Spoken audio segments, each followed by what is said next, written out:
So essentially, the business started by saying, "Hey, I'm going to rent out this robot so that I can share some of this value of this investment with others." Um, that was huge because the business built itself off of that. But I also think it touches a very key foundation of sometimes when you don't know where to start, you start right where you're at with what you have.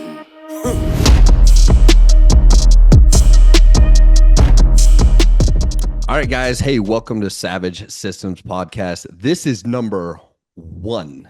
We have never done a podcast yet, so this is number one. I'm excited. Guys, I have Mr. Ty Sears over here from Michiana, Michiana Pool Doctor. Michiana Pool Doctors, guys. So really excited. Our Savage Systems podcast, guys, we just talk to real business owners who built it from the ground up.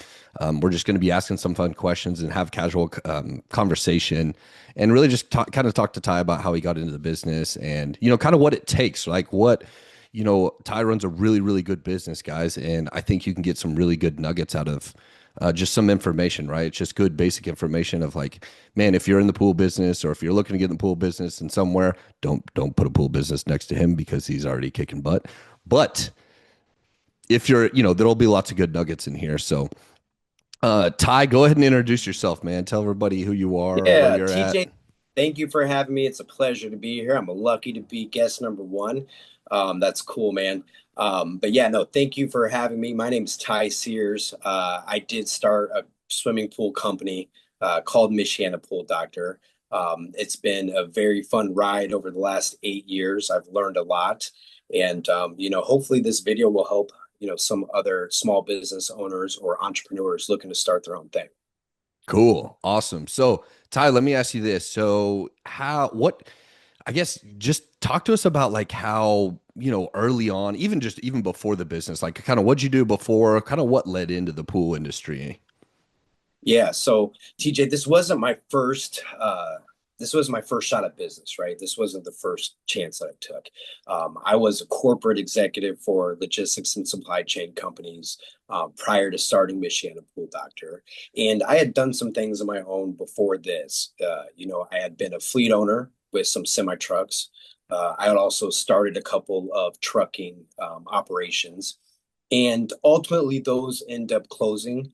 Um, Hindsight looking back, they may have been able to stay open, but those ultimately didn't work out. So this wasn't my first run at business, but this was my first run at business that took off and started to do well, and where I had enough knowledge and experience to be able to actually get through the tough times, and to have clarity of what the market was wanting. So we had obviously a lot better luck with this go.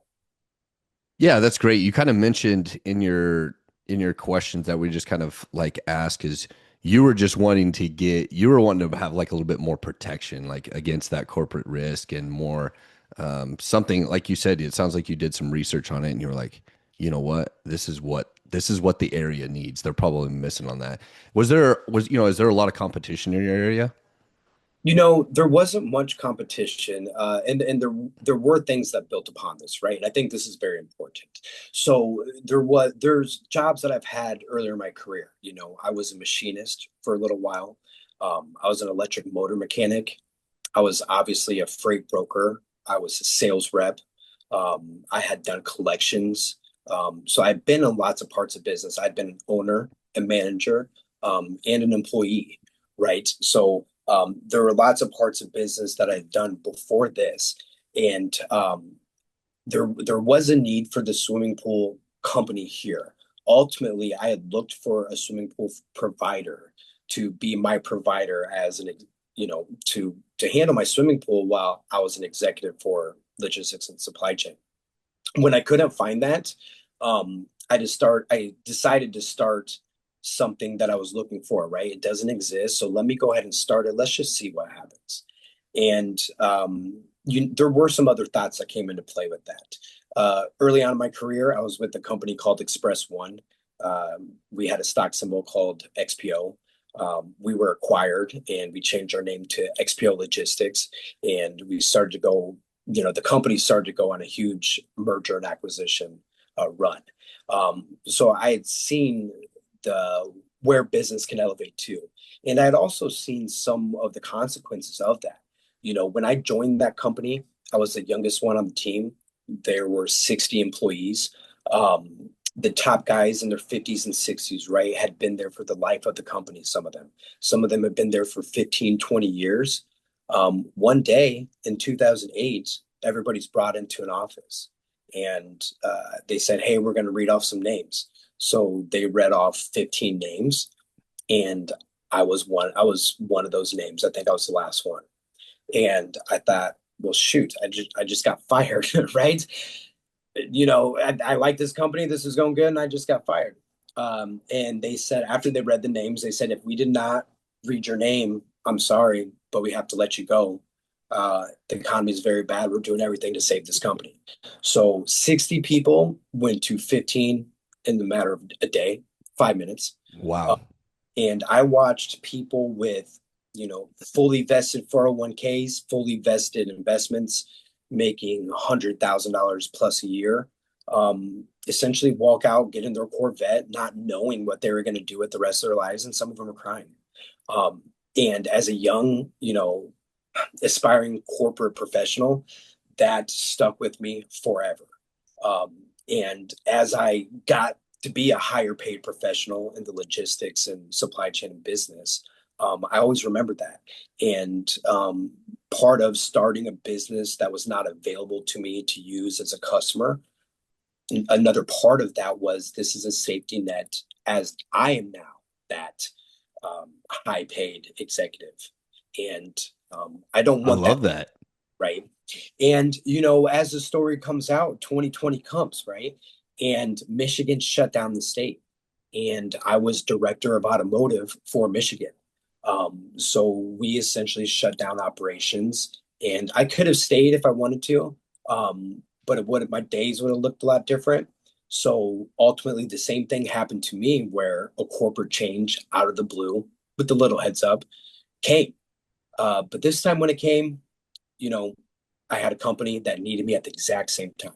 So the timing was perfect. It couldn't have lined any more perfect. I probably would have had to have left that company to take Michiana Pool Doctor on full time. But yeah, that's where I came from. That's what I saw. And you have to be careful because the economy can do crazy things and it can have crazy consequences. Yeah. Oh, definitely, man. So tell us like a little bit about early on. So you you literally were like, well, I can't even get somebody to take care of my pool while I'm No. busy working and doing all this stuff. What was what were those first steps? Like, were you going, okay, I probably need this tool, this tool, this tool, and this tool, and then I just need to maybe call some people or like kind of walk us through just a little bit like how like the very first start, like Yeah. what do I do right now to start this business? I think that's very important. Very important. What I did is I had a need to handle the pool, right? So I couldn't find it, so I had to do it myself. So I went out and acquired at that time it was a pool robot, right? And it was about $1,000. So I get this robot and it's cleaning my pool, and to me, I'm thinking, well, this is kind of expensive. This is some new technology. I need this. I'm using it. Maybe somebody else needs this too, and maybe I can get some of my money back. So essentially the business started by saying, hey, I'm going to rent out this robot so that I can share some of this value of this investment with others. um, that was huge because the business built itself off of that. But I also think it touches a very key foundation of sometimes when you don't know where to start, you start right where you're at with what you have. And I've seen Like it.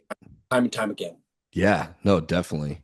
So you started, so you obviously knew a little bit because you took care of your own pool. How was Yeah, like, what was the first client, like the first customer? Like, did you, knock some doors? Did you look on Google Maps to see who had pools around? Like, sure. So I started off, I put an ad on Craigslist and I said, hey, nice. pool cleaning service available, $65 a week. We'll come drop off this robot, clean your pool, right? Were you So scared? Were you scared of like, okay, I'm scared out pretty of my sure I know what I'm doing, scared, but no, no, scared. completely scared out of my shoes about it. You know, I'm a corporate executive wearing suits and, you know, I have Yeah. work boots on with my suits. That's kind of executive I am. You know, I have Doc Martens on. I'm not afraid to get my hands dirty and I know how to do it, but that's not what I was doing at the time. And the first client was somebody who needed his pool cleaned, right? The way we cleaned it then and what we did then is not what would have happened now, right? That's not how it would be done. So that'll tell you how it went. It went terribly. You know, the service went terrible. He ended up getting a clean pool. But you know, I think I had 3 visits. You know, a lot of work was done probably for $100. And you know, it was no, it was not. And I think that's something that you kind of want to sit with for a minute because in life, the universe can give you some beginner's luck and stuff that it wants you kind of to keep going with. And you could look at that situation as 2 ways. Beginner's luck, I had somebody reach out to me, or not beginner's luck, the very first job you take is terrible, right? And it's not appropriate and you don't know what you're doing. Um, I guess it depends on the way you look at it. But in business and the things that you start, it's not always going to go smooth the first time, and where you end is not where you begin, ever, right? For sure, man. I love that. I mean, it's cool to hear that, dude. You sound like you were in a really, really good position in corporate, and Yeah, you're like, you know what? I maybe need to take advantage of my own stuff because I see people can get let go that have been around for even the longest time. And I just love that, man. It sounds like you've done a bunch of different stuff. And I think that's part of being an entrepreneur, man. It's, dude, I'm gonna find something. You know what I mean? You've done several different things. You're like, I'm gonna find something. And I mean, if you really think about it, if you look back, you know, those early, even before, way before you started this business, you're going, there's no way in heck that I would even think that I would own a pool business nowadays. never, never. I'll tell you the power of manifestation. I made a list probably 15 years ago of these things that I wanted to do and accomplish, right? And on that list, I put I want a swimming pool, and I mistakenly put pools like plural, just by mistake. And it said I want a swimming pools that impress. And then I said, well, that kind of sounds weird. That impress myself. I added myself to it, right? So several years go by, and I find this list. I didn't have a pool then, had no intention of getting pool, did not have a pool company, was doing nothing with water at all. And a few years later, I find this list, and I've got one of the fastest or the largest, you know, growing swimming pool. I've got 1,000 pools, right? The power of manifestation is real. I There's something love there it, to it, man. man. There is absolutely something there Dude, to it. that's a huge nugget. Like, that's, you guys, we're talking with, I've never met Ty in my entire life. Okay. This is the first time, like, obviously, podcast number one. We just asked him some simple questions. And so I want you guys to really just think about that, dude. There's the real people out here, the real people that are like doing good business, man. They just, imperfect action and having the right thoughts and like you said, manifestation, and really like, dude, this is where it's going to go. And dude, 8 years later, I mean, you're kicking butt. So like, tell us a little bit about what's you know, exactly, like, what do you guys do with all pools? Do you, obviously you do service, are you guys replacing heaters? Are you guys, like, tell us a little bit about exactly the pool doctor business, man. Like, what's your main focus on, and then what do you all service?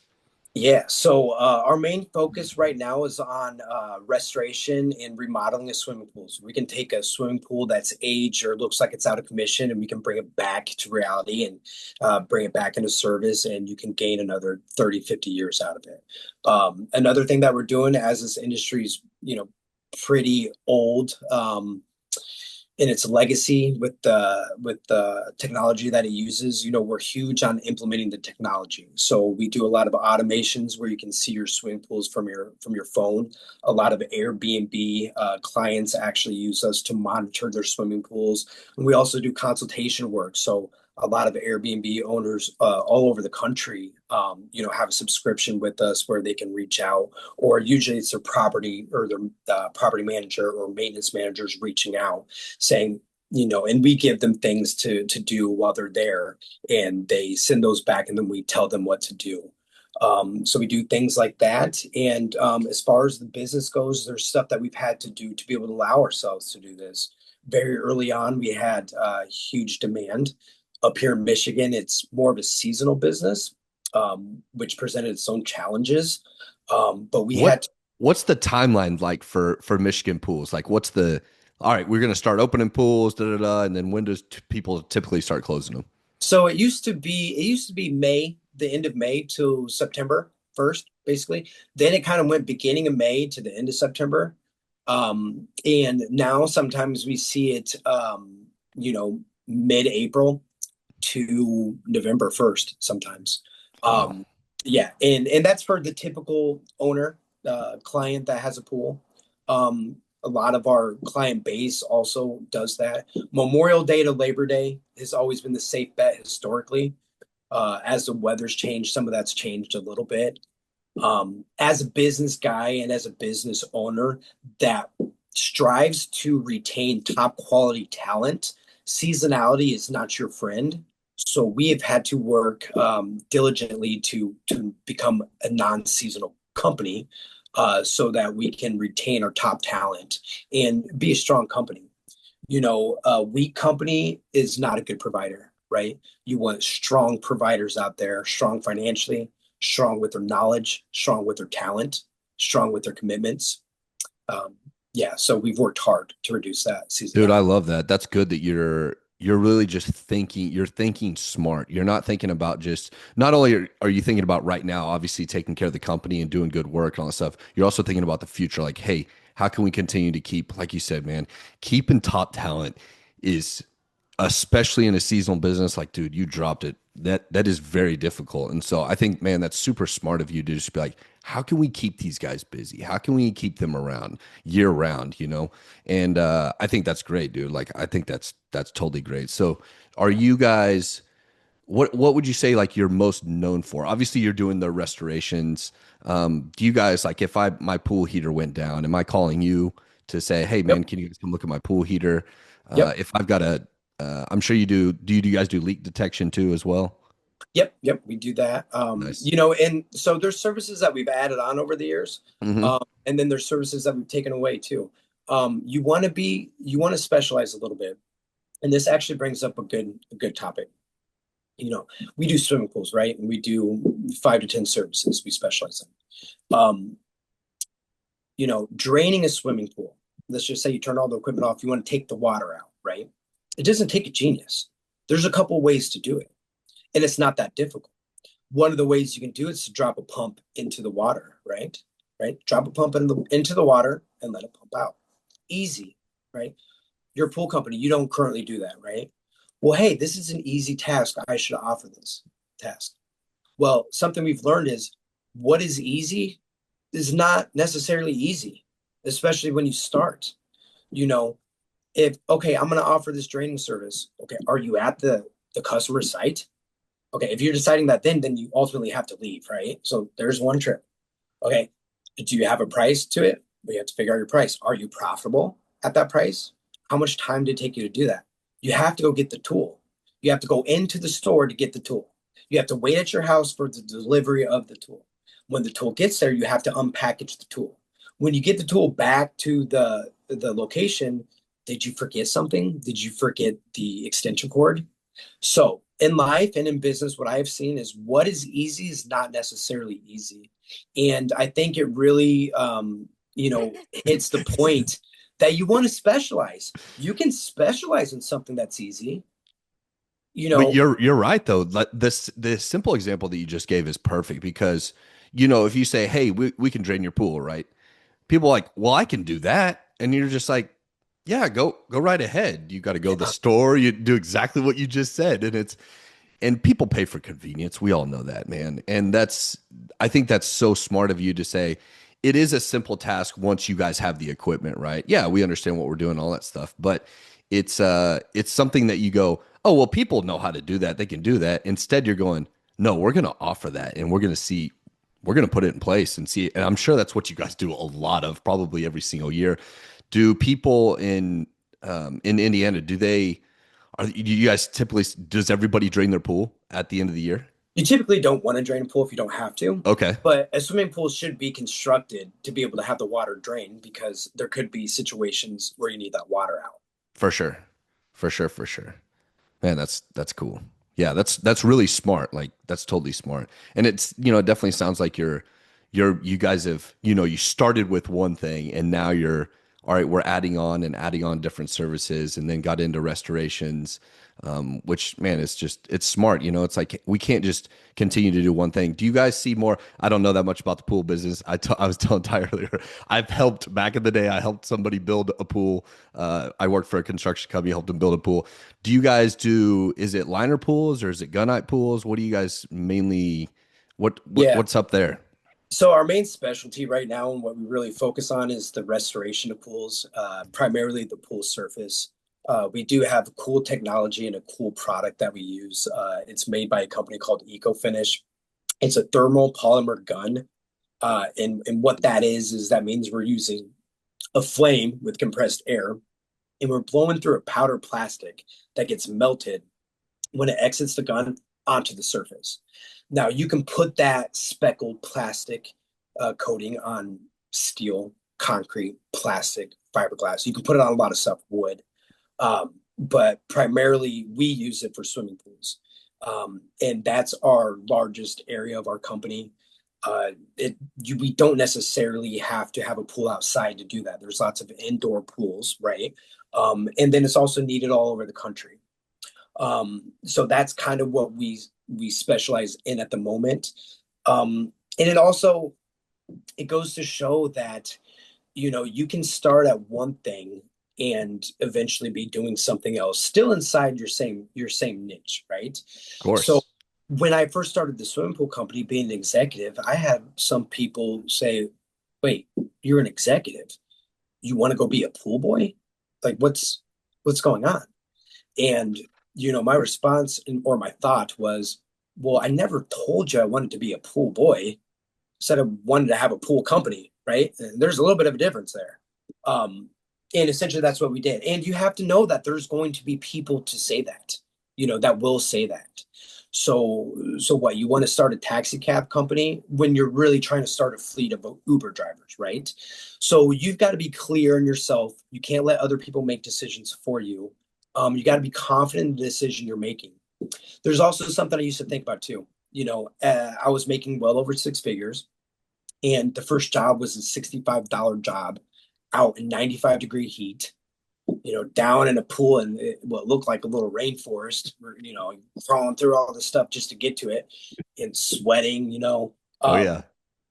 so this executive wants to go clean a pool, but Jesus cleaned people's feet, right? And I'm not going to think that I am better than Jesus. That I can be a six-figure corporate executive and still have a dirty toilet that needs cleaned, Of right? I'm course. not going to just leave it there dirty. So ultimately, you got to stay focused, and you just got to do what it takes, especially if you think it's worth it to achieve what you're trying to do. Yeah. Yeah, definitely, man. And that kind of brings like, some of the challenges, you'd mentioned a little bit about, like people not paying, right? Which obviously like when people aren't paying, like that is not a good thing. What are some things that you've kind of put in place to make sure people are paying? And can you walk us through just maybe an example of, man, we've had some examples of people not paying, da da da, and like what'd you do to like really fix that? Oh my gosh, this is a good one. So, if people don't pay you, you don't exist. And how valuable are you to, Mrs. Stevens if you're not there and you're bankrupt? You can't help anybody, right? Right. And business is nothing more than bringing value to the marketplace. The marketplace is people. So you have to stay alive. Now, when you're a small business or you're an entrepreneur starting out, one thing you have to be is efficient. You've only got so much runway. What is runway? Runway is time and money, right? You have to get your airplane into the air before you run out of runway. Um, when you are having to be that efficient, it really pays to kill two birds with one stone. Take take a lemon and some cups and make a lemonade stand, food truck. You have to be able to do more than one thing. So we were faced with a situation where we would have what we thought were good clients, we thought were trustworthy, and They didn't pay. If they did pay, it took a lot of effort, a lot of time. Time is money.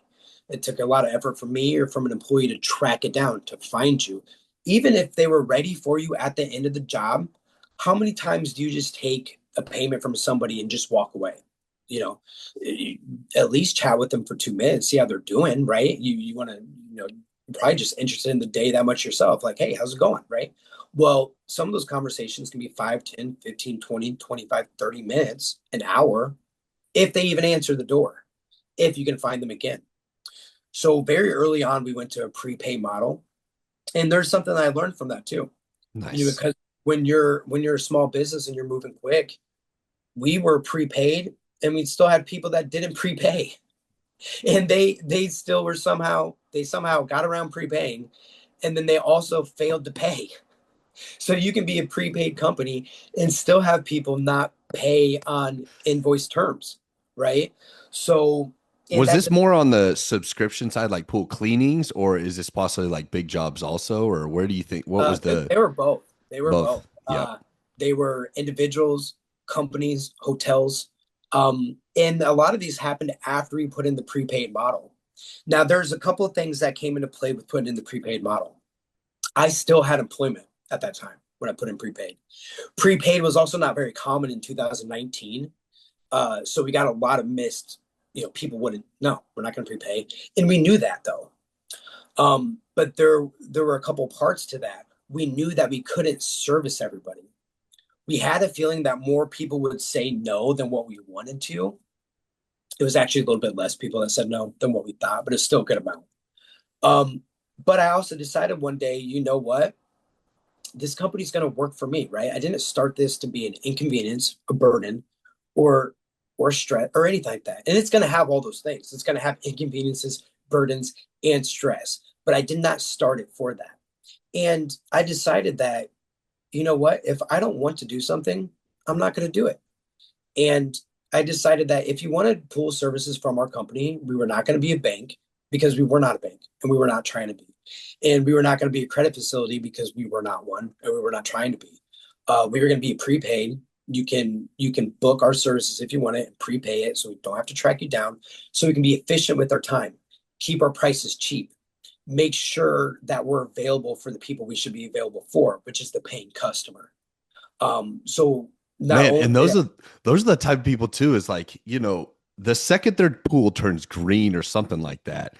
Well, Ty, we need you to come over here and blah, blah, blah. We're supposed to have family over and da da da. I'm sure you get that, right? And you go, absolutely. well, if you're like, hey, it's simple. You pay your bills, like we show up, we make sure the pool is all good and all that stuff. That way, I mean, in a pool, and correct me if I'm wrong, Ty, it's like that's something that you have to visit every single week, right? Especially during Yes. the summer times and warm times. Because man, I've seen it with my pool. My pool turned green. Like we don't even know what happened. It's no big deal. We call the pool guy and it's like, hey, we've got something going on over here, da da da. And he's like, I'll be over as soon as I can, in the next day or so or whatever, which is no big deal. But man, that's something that people get a little, I'm sure people got a little taste of their own medicine, right? Like, well, if I'm not trying to guys get religious, but I'm saying like, guys, God's watching you. If you're not paying your bills, the pool guy is not, your pool's not going to be very nice. You know what I mean? It's not going to be nice Yeah. to you. And that just goes to show like, you gotta pay they gotta pay their dues, man, if they want their pool looking nice. Yeah. And people still have choices though. You don't have to. You don't have to get a subscription. You don't have to get the weekly services. Now, obviously, there's some benefits from doing it though, and someone might not be physically able to do it. Somebody might be very busy entrepreneur themselves and, they're a physical therapist and they do physical therapy very well and they make 6 figures and they'll spend 3,500 bucks.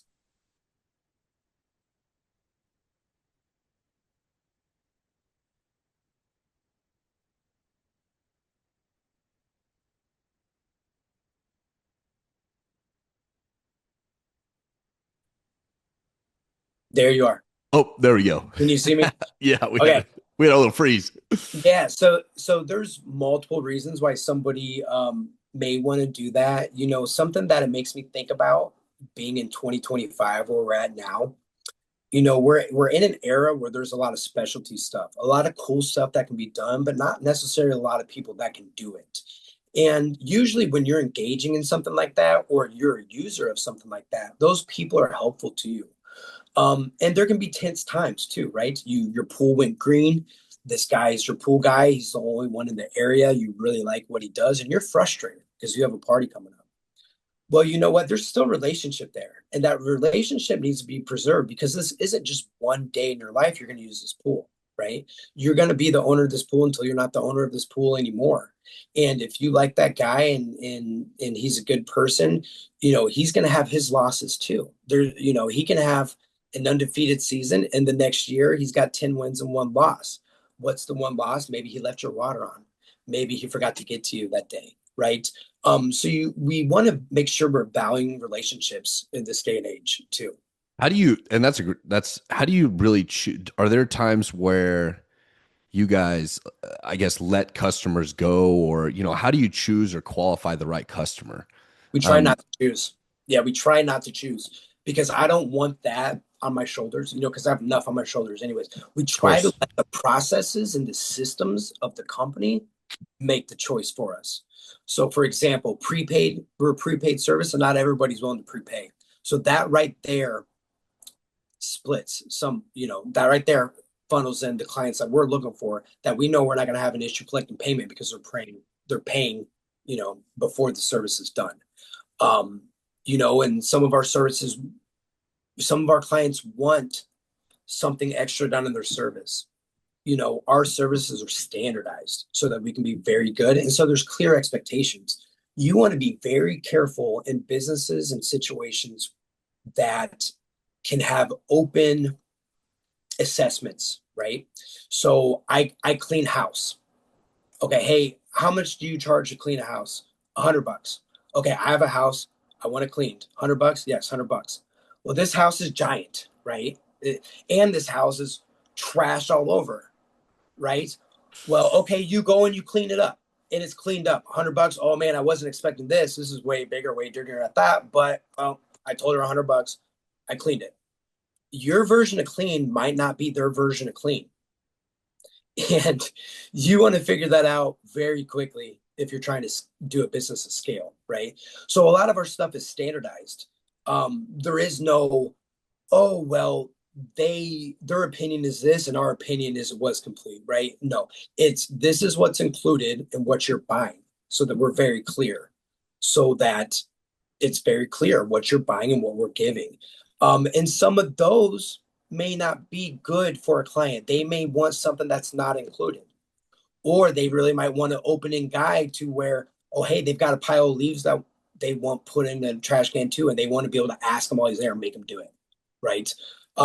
So we let the processes kind of decide, um, who uses our services. Usually the clients are saying no themselves as opposed to us saying no. That's good. That's really good. Yeah, just kind of setting the standard, man, which I shoot, that's really that's good and important, man. I know obviously that's definitely not the way it started. It's, you told me like, man, I did something and I wasted a bunch of time and this and that and all that stuff. He definitely probably got his money worth and all that stuff, but it's good that you recognize that just even just early on of going, okay, we need to make sure that doesn't happen again. And we need to make sure we have good, clear expectations, and we set those expectations with the client. And then, like you said, that just kind of weeds them out, which is great. What Yeah. I'm trying to think.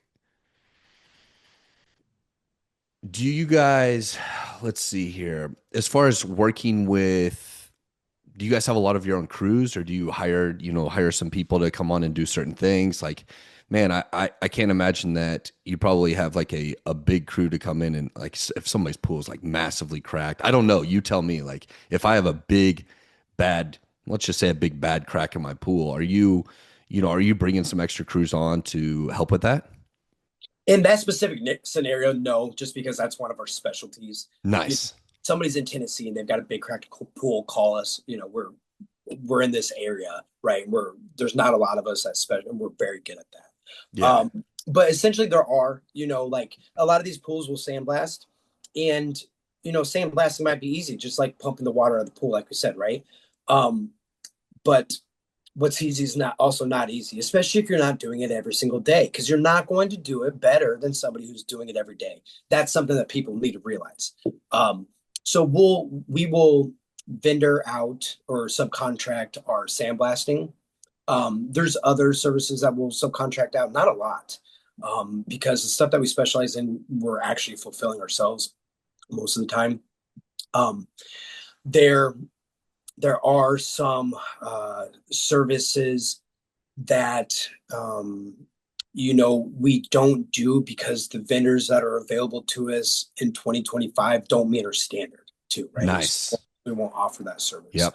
Love that. And then there's some vendors that are kind of riding that line a little bit that we won't even be the middleman in that. We're not trying to make a profit on that, and we're going to have the client deal with those people themselves because it's ultimately going to be better for them if they do. Of course, because your reputation's on the line and all that Absolutely. stuff. And I think that's smart that you just recognize that stuff because we've probably all hired somebody to help with some type of job and it did not meet the standards and it made us look bad. And we're like, I learned something. You know what I mean? So I think that's really good. So for the year, you guys are mainly focused on you probably don't do too many like repairs and remodels during the summer. Am I right? It's probably more in the winter time, or are you guys just like all year round? Year Doesn't round. matter whenever everybody's ready to go. All year round. I mean, you have indoor commercial pools, you have YMCA's, you have resorts, Airbnb, that commercial renting out is Yeah, obviously growing every year. So, some people are making compounds, right? It's not even a house, it's an entertainment compound. The entertainment part of a hotel, they're building it and they're renting it out on the market. So we see ourselves, we're very busy during the swimming season just because of the nice weather.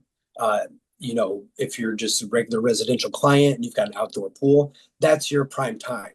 So we are very busy during those times, but a lot of the indoor pools and the resort pools, um, and just swimming pools in general, they just kind of need brought up to speed with technology and stuff. yeah. So there's a lot of need for it. How did you tell me a little bit about? So you obviously have commercial stuff as well, meaning like hotels and all that stuff. How'd you get some of those accounts?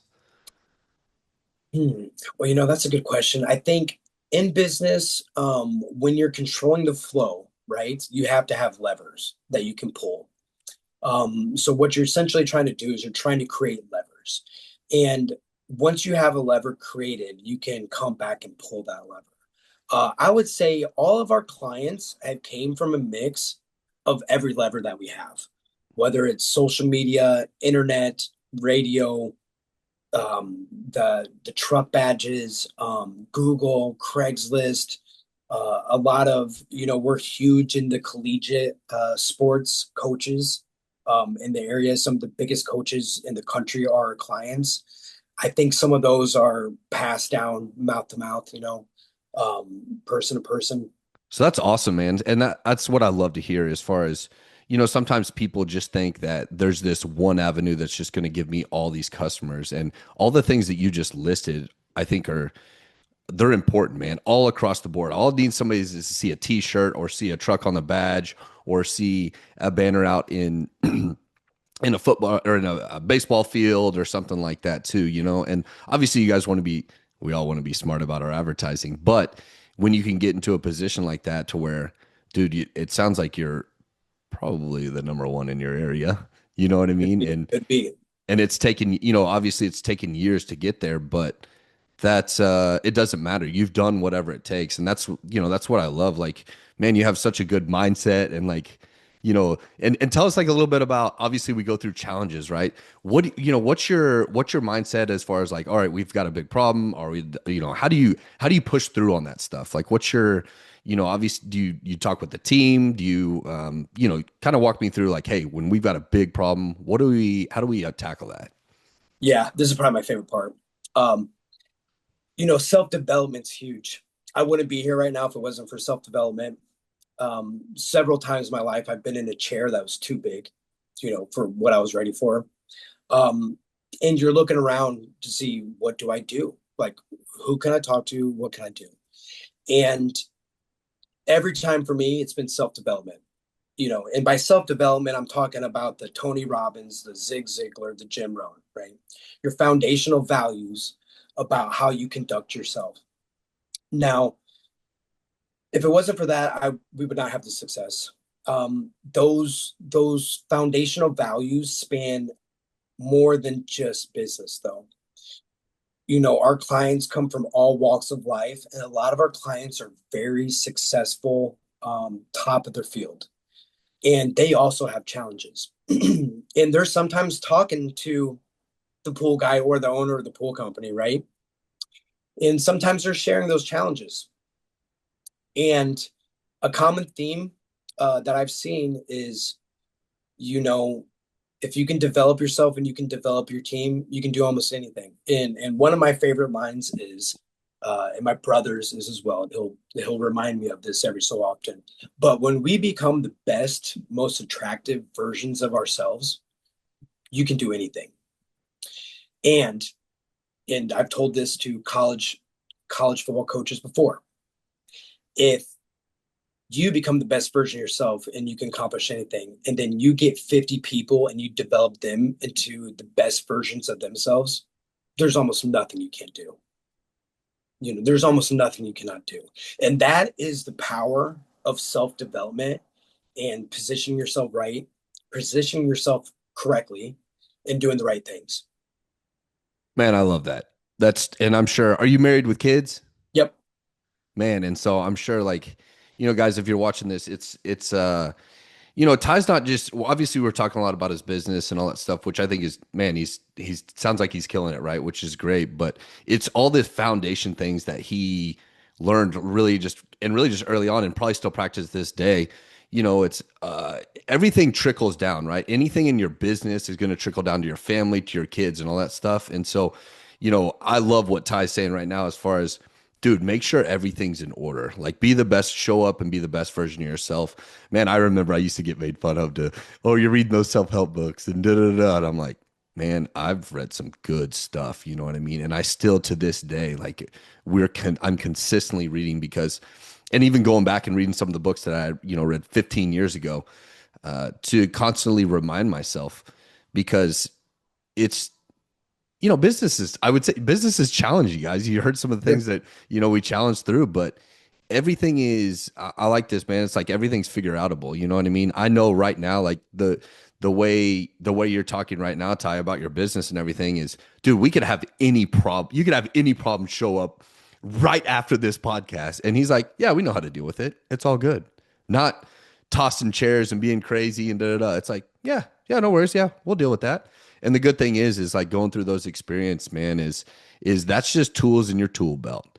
Once you've gone through that experience, you know how to deal with it again.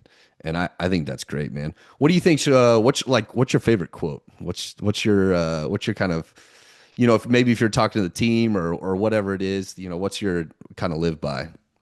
Yeah. I've got so many. Some of them we said too. I would say my favorite quote is, you become the best version of yourself, you can do anything. I I love think that. that's really huge. I've seen average people with average people around them have extraordinary results, right? So, or I should say it this way, I've seen ordinary people with ordinary people around them have extraordinary results, right? Extraordinary, because they did a little bit extra, and because they were doing in becoming the best versions of themselves. Sometimes you don't even have to do the right things. You just have to not do the wrong things. If you just simply don't eat fast food, making sure you're having water, not having the opposite of water, right? If you just don't do the wrong things, it allows a lot of available time for the right things to happen. Man, that's huge. I like that. And so how many people do you have, let's just say full time with you? Yeah, so our team typically is consisted of 10 people. Um, something that I brought over here from those early Express One XPO days, something that made us attractive as a company and ultimately let us survive during economic hardships like 2008, was that we were able to create teams, for example, of four, that may be able to do more or the same amount of workload that traditionally our 16-person team would do, right? And back in that day, we would used to say that everybody could shoot. So you'd have a dispatch department of 16 dispatchers, customer service, 10 customer service, right? And then you had four guys, back where we're at. And those guys were dispatcher, customer service, broker, customs agent, Mexico freight broker, um, psychiatrist, right? Uh, Star, Right. so we were everything, and we could do everything, which was huge. Um, and you want to have guys that can do everything that aren't doing everything. So you want them to have the clarity of somebody that knows how to do everything, but you want them to be able to specialize and be efficient as of somebody that's doing the one thing or the group, the set group of things that they should be doing. Definitely. Man, that's awesome. So you have 10 people, guys, 10 people that rely on Ty every single month to, keep the business flowing. And they take care of their families with that stuff. So that's huge. Guys, whether you're in the pool business or not, whether you're just starting out or not, like guys, there's some serious good stuff here and it's possible. Like it's totally possible, man. Like building a business dude, this is by far this is number one podcast, man, but you've showed up, give us some really good stuff. Like what do you think's kind of next for your company? Like what are your kind of I know we already talked a little bit about this, but it's like we're always innovating, like kind of what's next, like what's kind of your big vision without spilling all the beans to everybody. What's your kind of vision for your company right now, like over the next, X amount of years? Yeah. Well, once you're up and going, once you have your foundation set, whether you're a coach, whether you're in business, whether you're an athlete, the next step is to strive for world class. You want to be world class. That means spreading your margins. That means, you're late 2%, you want to get down to 1.5%. You're on time every day except for 5 days of the year. You need to be on time every day except for 2 days of the year. You really start micromanaging those metrics, when you're going for world class.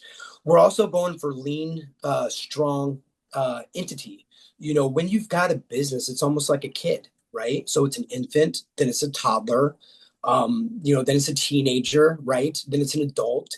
It has stages. So we want to make sure that our business grows and it doesn't die. You want to keep the first thing when a kid's below 5, you need to keep them alive, right? So we've been able to keep it alive, but we want to nurture it. We want to give it the food that it needs. We want to teach it the right things. We want it to be prepared for adulthood, whether when it's scaled and it's a bigger company. But we want to stay strong. We want to stay lean. We want to stay innovative. We want to make sure that we have the attributes of a provider that our clients are looking for, because ultimately we're alive because we have clients and we're the provider, and we want to be the provider, as far as strength, and dependability and execution, quality of service, right? One of the things that has allowed us to do this and will continue to allow us to do this is to make sure that we are a distributor or a provider of the best. That comes from Donald Trump's Art of the Deal book that I read, a decade ago. But there's always a buyer for the best or of the best. And that changes the dynamics when you're in business, because that changes the outbound cold calls to inbound warm calls, right? It changes the demand from I need you as a client to you need me as a provider. So we're going to continue to offer and execute and provide the best of the best that's out there. And when the best of the best is not out there, we're going to make it, which is what we've done before. We'll make the tool, we'll make the service, we'll make the price, we'll make the process, and then we'll evaluate it and make sure that it's working correctly. So continuing to be on the top of our game and being what the client wants. The client doesn't want weak anything. So we want to be very strong at everything that has to do with us. Man, that's awesome. That's totally awesome. What let's see here. Where can people find you? Where can people look you up, man? If you're in the area, like if they're in the area right there, how can people find you? Or actually, let me ask you this first. So right now you guys are at a point 8 years in to where you are getting more people calling you than you guys having to do much of, obviously no cold calls or anything, or maybe you guys are doing cold calls. Like what's kind of your, like your big lead, let's just say lead source, if you will. Yeah. Or So, if you're in demand and you have inbound calls, don't not cold call, right? You need to be you know, just because you're a military force with missiles doesn't mean you shouldn't have any troops, right? Right. So like you still want to be on the offense. Um, you want to make sure you're doing your part. Even if you're even if you're um things have been going well enough for you to receive the inbounds, you still want to make the outbounds. The universe is watching. Karma is real. of course. There's a yin and a yang. So you want to do all that. But like before, our biggest lead source is probably from it's not one, it's a combination of all those levers that we've been able to develop. So really the more importance is the lever.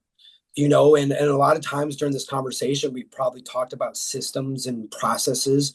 And, it's just, it's a common theme. It gets brought up. So it's not necessarily where we're getting our leads from or where we're getting our business from, but what process or system have we put into place that allows leads to come to us? And there's several. And there's adjustments that we can do to each one that we hope will result in more coming in. And sometimes there's not much sometimes you can only pull the lever so much. But essentially it seems to work. That's great, man. That's really good. I love that. So tell us, hey, where can people find you if they're in your area? Like, how can people reach out to you? The whole deal. If you're in our area, even if you're not in our area, you can reach us at Michiana Pool Doctor, which is dr.com. You can reach us at 574-208-4688 anytime. We are on TikTok. If you haven't seen the EcoFinish flame coating, definitely get on YouTube or TikTok and type in EcoFinish and check that out. That's a cool thing to see that you won't know about if you don't see it. It's a very cool process. But you can reach us on TikTok and Instagram, Michian Pool Doctor. But the website and the phone number is the best way to get a hold of us. Awesome, man. Last thing, anything that you want to share with the audience? What's one thing that you want to share? Is there anything that you want to share last, man? Yeah. I just don't be scared. Fear is usually a liar, right? And, you know, trust your gut, have confidence, become the best version of yourself, and really anything's possible.